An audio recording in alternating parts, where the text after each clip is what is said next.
സങ്കീർത്തനങ്ങൾ 98:7. സമുദ്രവും അതിലുള്ളവയും ഭൂമിയും അതിലെ നിവാസികളും ഉച്ചത്തിൽ സ്വരമുയർത്തട്ടെ. സൃഷ്ടിയുടെ ഒരു ഭാഗവും നിശബ്ദമല്ല. തിരമാലകൾ തീരത്തെ തൊട്ട് തള്ളോടുമ്പോൾ അവ പറയുന്നു, എനിക്ക് സൃഷ്ടികർത്താവുണ്ട് എന്ന്.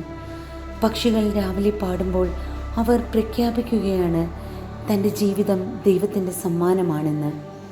കാറ്റ് മരച്ചില്ലകളിൽ വീശുമ്പോൾ പ്രകൃതി മുഴുവൻ പറയുന്നു, ദൈവം ജീവിച്ചിരിക്കുന്നു, അവൻ മഹോന്നതനാണ് എന്ന്.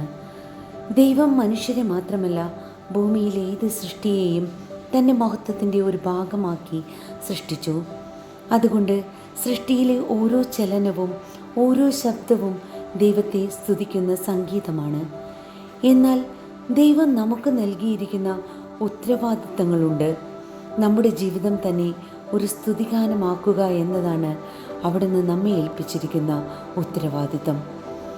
നമ്മുടെ വാക്കുകൾ, പ്രവൃത്തികൾ എല്ലാം ദൈവത്തെ മഹത്വപ്പെടുത്തുന്ന ഒരു സ്വരമായിരിക്കണം.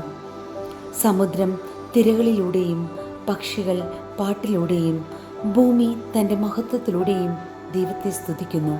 എന്നാൽ മനുഷ്യൻ തൻ്റെ ഹൃദയത്തിലൂടെ സ്തുതിക്കണം. നമുക്ക് പ്രാർത്ഥിക്കാം.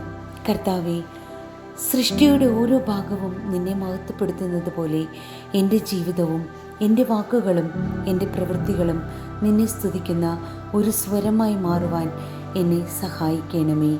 ആമേൻ.